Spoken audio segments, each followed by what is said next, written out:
नमः शिवाय। आप सभी भक्तों पर उमापति शंकर भगवान की कृपा सदा सर्वदा बनी रहे। सावन का पहला प्रदोष व्रत श्रावण कृष्ण त्रयोदशी तिथि को रखा जाएगा। यह व्रत भगवान शिव को समर्पित है और सावन का महीना भी महादेव की पूजा के लिए ही है। सावन का पहला प्रदोष श्रावण मास के कृष्ण पक्ष की त्रयोदशी तिथि को रखा जाएगा। हर माह की त्रयोदशी तिथि को प्रदोष व्रत रखा जाता है, जिसमें भगवान भोलेनाथ की पूजा करते हैं। यह व्रत भगवान शिव को समर्पित है और सावन का महीना भी महादेव की पूजा के लिए ही है, क्योंकि यह उनको प्रिय है। प्रदोष का व्रत करने से व्यक्ति के हर प्रकार के दोष मिट जाते हैं। शिव कृपा से उनकी मनोकामनाएं पूरी हो जाती है। ये भक्तों, हम जानते हैं प्रदोष व्रत की पूजन विधि और मुहूर्त के बारे में। वैदिक पांचांग के अनुसार सावन माह के कृष्ण पक्ष की त्रयोदशी तिथि का प्रारंभ 1 अगस्त को दोपहर 3:28 से होगा। इस तिथि की समाप्ति 2 अगस्त को दोपहर 3:26 पर होगा। इस व्रत की तारीख का निर्धारण प्रदोष व्रत के पूजा मुहूर्त को देखकर किया जाता है, क्योंकि इस व्रत की पूजा प्रदोष काल में की जाती है। प्रदोष काल के आधार पर सावन का पहला प्रदोष व्रत 1 अगस्त गुरुवार को रखा जाएगा। इस वजह से यह गुरु प्रदोष कहलाएगा। गुरु प्रदोष व्रत 2024 का मुहूर्त 1 अगस्त को पड़ने वाले गुरु प्रदोष व्रत की पूजा के लिए आपको 2 घंटे 6 मिनट का शुभ मुहूर्त प्राप्त होगा। उस दिन प्रदोष पूजा का मुहूर्त शाम 7:12 से रात 9:18 तक का है। ये भक्तों, अब हम जानेंगे कि शाम को क्यों करते हैं प्रदोष व्रत की पूजा। पौराणिक कथाओं के अनुसार प्रदोष व्रत को सूर्य अस्त के बाद से जब प्रदोष काल शुरू होता है तो भगवान शिव प्रसन्न होकर कैलाश पर नृत्य करते हैं। महादेव प्रसन्न है और उस समय में उनकी विधि पूर्वक पूजा अर्चना करे तो भक्तों को उनका आशीर्वाद प्राप्त होगा और मनोकामनाएं भी पूरी हो सकती हैं। इसलिए इसी वजह से प्रदोष व्रत की पूजा हमेशा शाम के समय करते हैं। आइए अब जानते हैं गुरु प्रदोष व्रत पर रुद्राभिषेक कब करें। गुरु प्रदोष व्रत के दिन आप सूर्योदय के बाद से कभी भी रुद्राभिषेक कर सकते हैं। हालांकि इस बार गुरु प्रदोष व्रत के अवसर पर शिववास नंदी पर सुबह से लेकर दोपहर 3:28 तक है। उसके बाद से शिववास भोजन में है। आइए भक्तों, अब हम श्रवण करेंगे गुरु प्रदोष की व्रत कथा को बड़े ही श्रद्धा से प्रसन्नचित मन से पूरा अवश्य सुनिएगा। करने और कथा श्रवण करने से भगवान शिव सभी मनोकामनाओं को पूर्ण करते हैं। प्रेम से बोलिए हर हर महादेव। एक बार इंद्र और वृत्रासुर की सेना में घनघोर युद्ध हुआ। देवताओं ने दैत्य सेना को पराजित कर नष्ट भ्रष्ट कर डाला। यह देख वृत्रासुर अत्यंत क्रोधित हो स्वयं युद्ध को उद्धत हुआ। आसुरी माया से उसने विकराल रूप धारण कर लिया। सभी देवता भयभीत हो गुरुदेव बृहस्पति के शरण में पहुंचे। बृहस्पति महाराज बोले, पहले मैं तुम्हें वृत्रासुर का वास्तविक परिचय दे दूं। वृत्रासुर बड़ा तपस्वी और कर्मनिष्ठ है। उसने गंधमादन पर्वत पर घोर तपस्या कर शिव जी को प्रसन्न किया। पूर्व समय में वह चित्ररथ नाम का राजा था। एक बार वह अपने विमान से कैलाश पर्वत पर चला गया। वहां शिव जी के वाम अंग में माता पार्वती को विराजमान देख वह उपहास पूर्वक बोला, हे प्रभु, मोह माया में फंसे होने के कारण हम स्त्रियों के वशीभूत रहते हैं, किंतु देवलोक में ऐसा दृष्टि गोचर नहीं हुआ कि स्त्री आलिंगनबद्ध हो सभा में बैठे। चित्ररथ के यह वचन सुन सर्वव्यापी शिव शंकर हंसकर बोले, हे राजन, मेरा व्यवहारिक दृष्टिकोण पृथक है। मैंने मृत्यु दाता कालकूट महाविष का पान किया है, फिर भी तुम साधारण जन की भांति मेरा उपहास उड़ाते हो। माता पार्वती क्रोधित हो चित्ररथ से संबोधित हुई, अरे दुष्ट, तूने सर्वव्यापी माहेश्वर के साथ ही मेरा भी उपहास उड़ाया है। अतएव मैं तुझे वह शिक्षा दूंगी कि फिर तू ऐसे संतों का उपहास का दुस्साहस नहीं करेगा। अब तू दैत्य स्वरूप धारण कर विमान से नीचे गिर, मैं तुझे श्राप देती हूँ। जगदम्बा भवानी के अभिशाप से चित्ररथ राक्षस योनि को प्राप्त हो गया और त्वष्टा नामक ऋषि के श्रेष्ठ तप से उत्पन्न हो वृत्रासुर बना। गुरुदेव बृहस्पति आगे बोले, वृत्रासुर बाल्य काल से ही शिव भक्त रहा है, अतः हे इंद्र तुम बृहस्पति प्रदोष व्रत कर शंकर भगवान को प्रसन्न करो। देवराज ने गुरुदेव की आज्ञा पालन कर बृहस्पति प्रदोष व्रत किया। गुरु प्रदोष व्रत के प्रताप से इंद्र ने शीघ्र ही वृत्रासुर पर विजय प्राप्त कर ली। देवलोक में शांति छा गई। तो प्रेम से बोलिए उमापति शंकर भगवान की जय। हर हर महादेव। माता पार्वती की जय। स्कंद पुराण में वर्णित एक कथा के अनुसार प्राचीन काल में एक विधवा ब्राह्मणी अपने पुत्र को लेकर भिक्षा लेने जाती थी और संध्या को लौटती थी। एक दिन जब वह भिक्षा लेकर लौट रही थी तो उसे नदी किनारे एक सुंदर बालक दिखाई दिया जो विदर्भ देश का राजकुमार धर्मगुप्त था। शत्रुओं ने उसके पिता को मारकर उसका राज्य हड़प लिया था। उसकी माता की भी मृत्यु अकाल हुई थी। ब्राह्मणी को उस बालक को देखकर बहुत दया आई और उसने उस बालक को अपना लिया और उसका पालन पोषण किया। कुछ समय पश्चात ब्राह्मणी दोनों बालक के साथ देवयोग से देव मंदिर में गई। वहां उनकी भेंट ऋषि सांडल्य से हुई। ऋषि सांडल्य ने ब्राह्मणी को बताया कि जो बालक उन्हें मिला है वह विदर्भ देश का राजा का पुत्र है जो युद्ध में मारे गए थे और उनकी माता को ग्रह ने अपना भोजन बना लिया था। ऋषि सांडल्य ने ब्राह्मणी को प्रदोष व्रत करने की सलाह दी। ऋषि आज्ञा से दोनों बालकों ने भी प्रदोष व्रत करना शुरू कर दिया। एक दिन दोनों बालक वन में घूम रहे थे, तभी उन्हें कुछ गंधर्व कन्याएं नजर आई। ब्राह्मण बालक तो घर लौट आया, किंतु राजकुमार धर्मगुप्त अंशुमति नाम की गंधर्व कन्या से बात करने लगे। गंधर्व कन्या और राजकुमार एक दूसरे पर मोहित हो गए। कन्या ने विवाह हेतु राजकुमार को अपने पिता से मिलवाने के लिए बुलवाया। दूसरे दिन जब वह पुनः गंधर्व कन्या से मिलने आया तो गंधर्व कन्या के पिता ने बताया कि वह विदर्भ देश का राजकुमार है। भगवान शिव की आज्ञा से गंधर्व राज ने अपनी पुत्री का विवाह राजकुमार धर्मगुप्त से करवाया। इसके बाद राजकुमार धर्मगुप्त ने गंधर्व सेना की सहायता से विदर्भ देश पर पुनः आधिपत्य प्राप्त किया। यह सब ब्राह्मणी और राजकुमार धर्मगुप्त के प्रदोष व्रत करने का फल था। स्कंद पुराण के अनुसार जो भक्त प्रदोष व्रत के दिन शिव पूजा के बाद एकाग्र होकर प्रदोष व्रत कथा सुनता या पढ़ता है उसे 100 जन्मों तक कभी दरिद्रता नहीं होती। प्रेम से बोलिए उमापति शंकर भगवान की जय। एक समय की बात है कि बहुत वर्ष पूर्व ऋषि मुनि भगवान को पाने के लिए कठोर तपस्या करते थे। यह तपस्या कैसी रहती थी?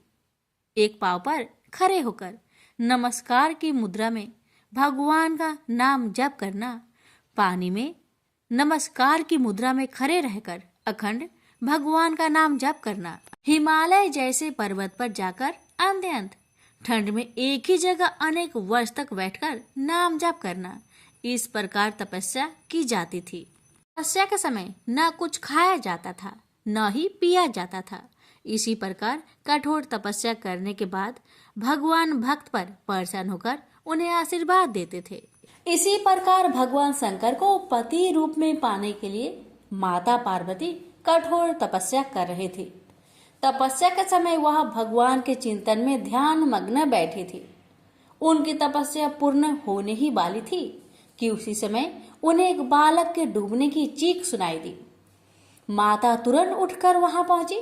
उन्होंने देखा एक मगरमच्छ बालक को पानी के अंदर खींच रहा है। वह बालक अपने प्राण बचाने के लिए बहुत प्रयास कर रहा था तथा मगरमच्छ उसे खाने का प्रयास कर रहा था। अंततः करुणामयी माता पार्वती को बालक पर दया आई। माता ने मगरमच्छ से निवेदन करते हुए कहा, बालक को छोड़ दो, इसे आहार न बनाओ। उस पर मगरमच्छ बोला, माता, यह मेरा आहार है। मुझे हर छठे दिन भूख मिटाने के लिए जो पहले मिलता है वह मेरा आहार होता है। मेरा आहार ब्रह्मा ने निश्चित किया है। माता पार्वती ने फिर कहा, आप इसे छोड़ दो, मैं इसके बदले अपनी तपस्या का फल आपको दूंगी। पार्वती माता ने बालक के प्राणों की रक्षा के लिए अपनी कठोर तपस्या का फल दांव पर लगाया। मगरमच्छ ने भी उसे स्वीकार किया। पार्वती माता ने उसी समय संकल्प किया और अपनी पूरी तपस्या का फल उस मगरमच्छ को दे दिया। मगरमच्छ को माता के तपस्या का फल प्राप्त होने के कारण वह सूर्य के जैसे चमक उठा। उसकी बुद्धि में शुद्ध हो गई। उसने कहा, माता, आप अपना पुण्य वापस ले लीजिए, मैं इस बालक को छोड़ दूंगा। माता ने तो वचन दिया था, इसलिए उन्होंने तपस्या का फल वापस लेने से मना कर दिया और वह बालक को गोद में लेकर ममता से दुलारने लगी। बाद में माता ने उस बालक को उसके घर सुरक्षित लौटा दिया और वे अपने स्थान पर वापस आ गई। भगवान शिव जी को प्राप्त करने हेतु उन्होंने पुनः तप करना आरंभ कर दिया। उसी समय भगवान शिव जी माता पार्वती के सामने प्रकट हो गए। भगवान शिव जी उन्हें बोले, पार्वती, अब तुम्हें तप करने की आवश्यकता नहीं है। हर प्राणी में मेरा ही वास है।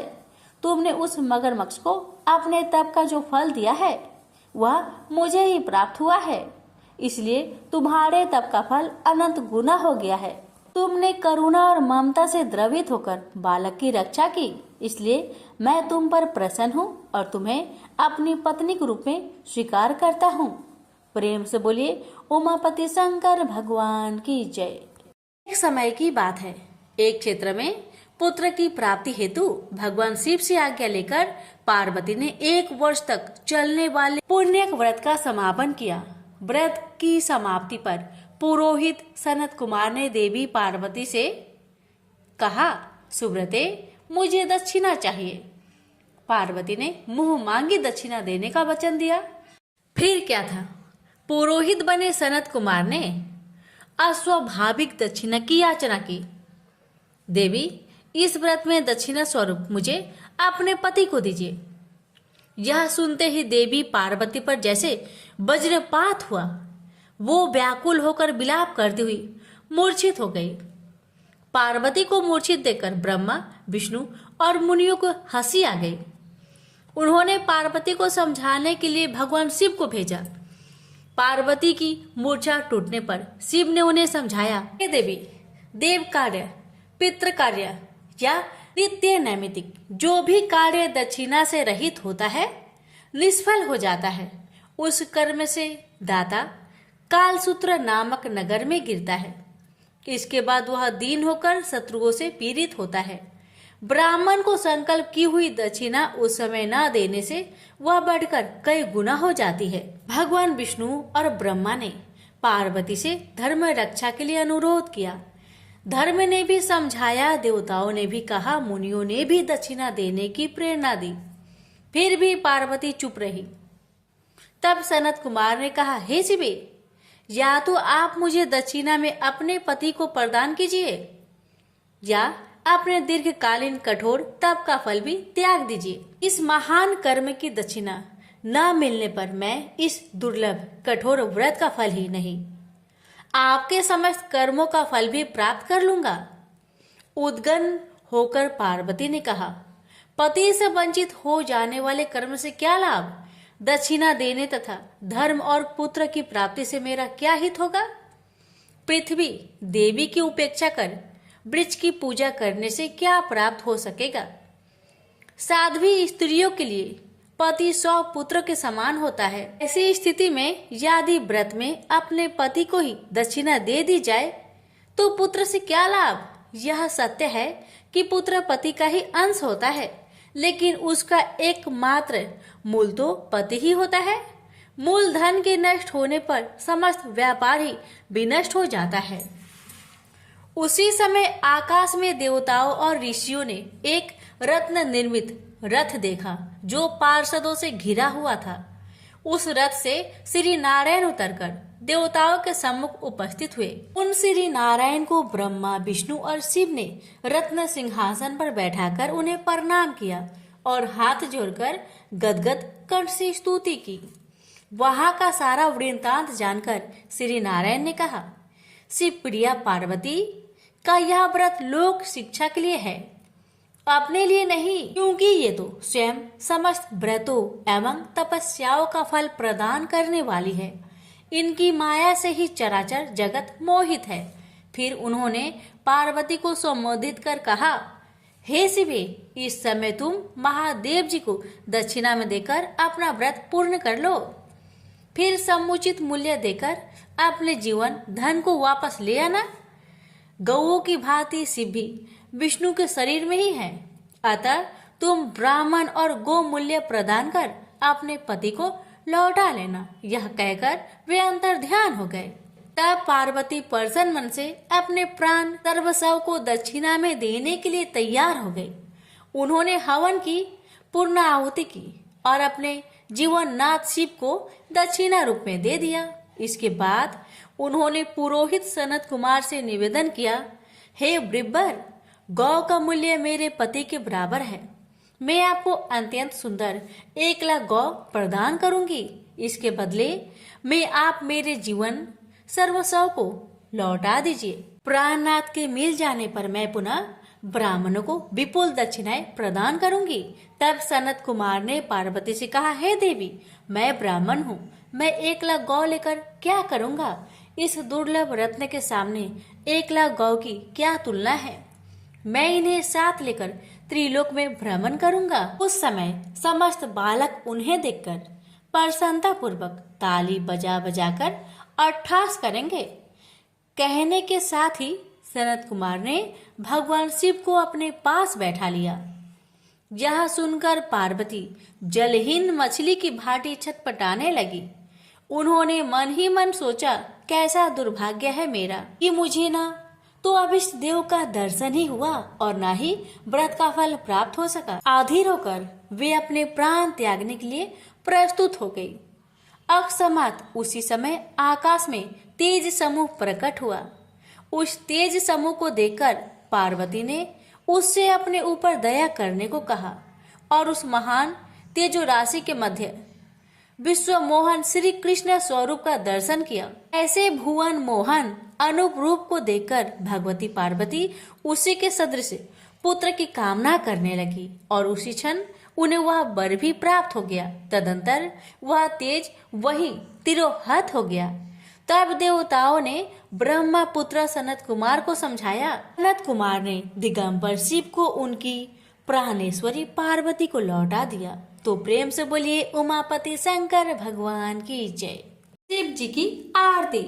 ओम जय शिव ओंकारा, स्वामी जय शिव ओंकारा, ब्रह्मा विष्णु सदा शिव अर्धांगी धारा।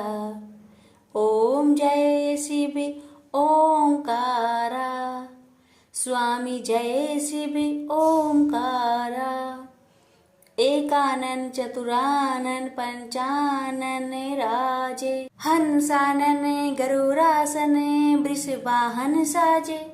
ओम जय शिव ओंकारा, स्वामी जय शिव ओंकारा, दो भुज चार चतुर्भुज 10 भुज अति सोहे, त्रिगुण रूप निरखते त्रिभुवन जन मोहे। अच्छी माला बने माला मुंड माला धारी, त्रिपुरारी कंसारी करे माला धारी।